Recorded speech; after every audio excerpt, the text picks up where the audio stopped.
mengungsi. Surut air. Semua orang lari ke ini cari yang tempat lebih tinggi.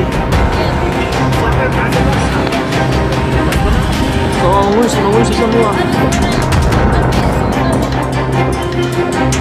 Hancur, banyak rumah hancur.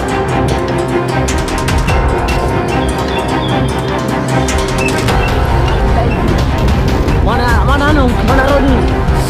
Ini takut gue. Udah mau di sini gunungnya. Banyak sekali orang, kirim gue dulu.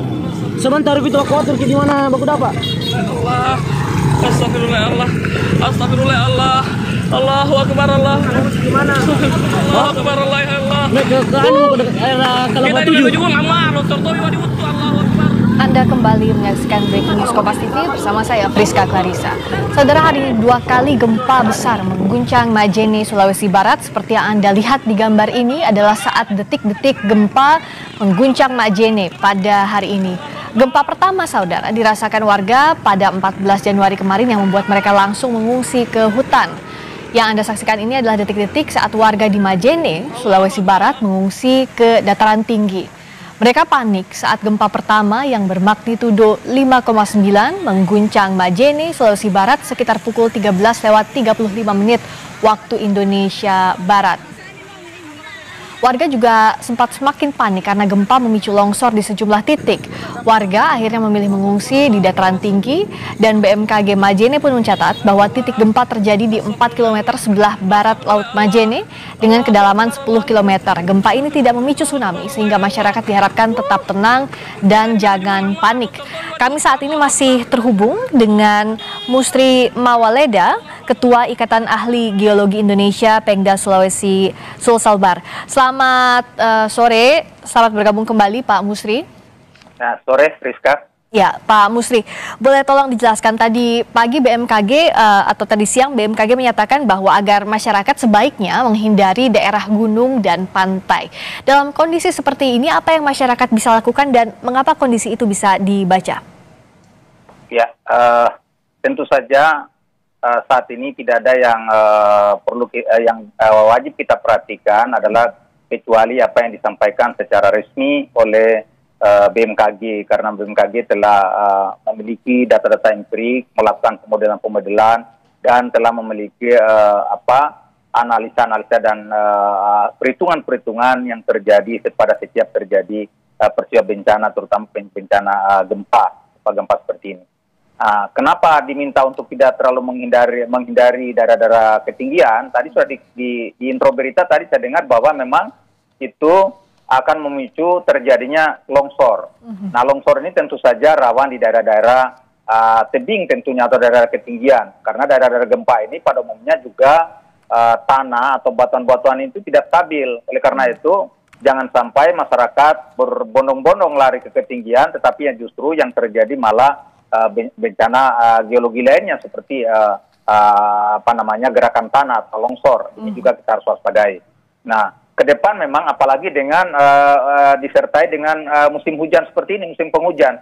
Karena biasanya memang gempa ini akan memicu ketidakstabilan tanah atau ketidakstabilan tebing ataupun lereng, sehingga berpotensi untuk terjadinya bencana-bencana susulan seperti tanah longsor, gerakan tanah dan segala macamnya. Inilah yang harus kita waspadai.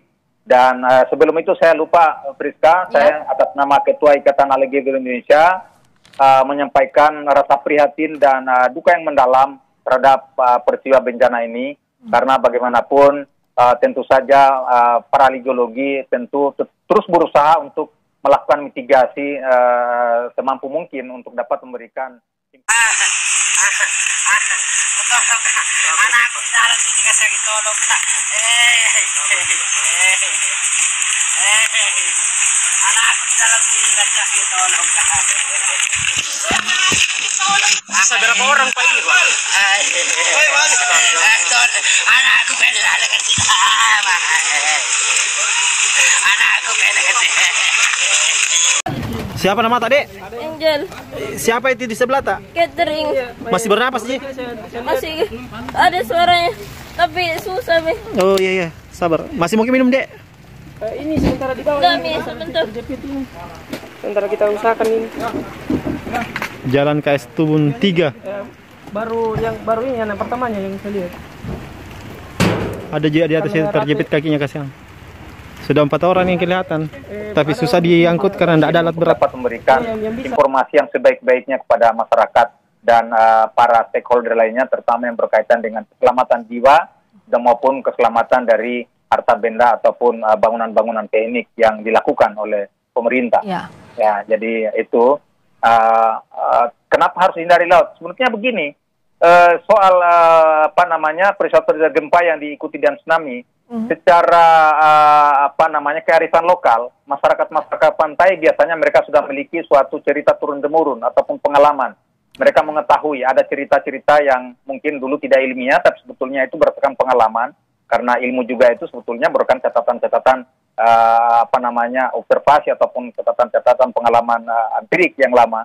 Di mana kalau terjadi sesudah gempa diikuti suatu surut air yang sebetulnya mungkin waktunya itu pasang, lalu kemudian garis pantai itu turun melewati dari yang biasanya, itu menunjukkan bahwa ada suatu peristiwa yang akan diikuti adanya gerakan air balik sebaliknya. Nah inilah, jadi ini yang perlu kita maklumkan kepada masyarakat, orang masyarakat di daerah pantai.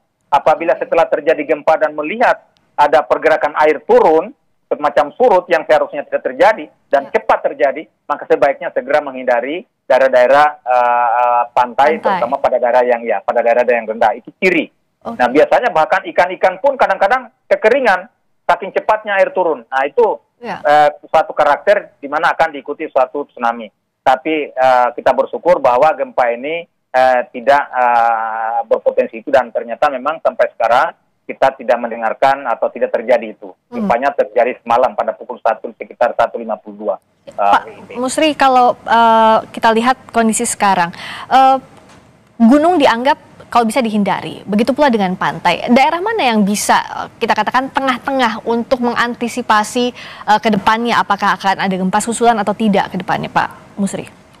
Nah, yang dimasukkan gunung tadi sebetulnya daerah-daerah ketinggian yang kira-kira rawan atau kemungkinan terjadinya longsor sebetulnya. Oke.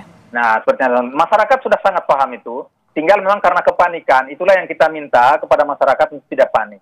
Dan kita dari IAGI dan bekerja sama dengan pusat kebencanaan Unhas dan juga Fakultas Teknik Unhas, teman-teman kita sekarang itu sudah menyebar di wilayah Sulawesi Barat, memang karena jarak yang jauh sehingga sangat terbatas, untuk memberikan suatu penerang atau penyampaian untuk menghindari kepanikan dari masyarakat yang terkait dengan bencana ini. Karena memang kita memiliki pengalaman yang pahit dengan semula bencana besar, sehingga begitu terjadi seperti ini, mau tak mau memang kita tidak bisa hindari masyarakat akan panik. Dan di sinilah tugas kita, para ahli, untuk memberikan suatu pencerahan, tetapi juga kita harus selalu dengan berhati-hati, waspada, jangan sampai kita karena abai akhirnya kemudian menimbulkan masalah yang lebih besar. Nah, itulah yang kita harus padukan. Jadi aspek ilmiah yang kemudian kita sampaikan dan bahasa-bahasa yang tentu saja membuat masyarakat tenang. Ya.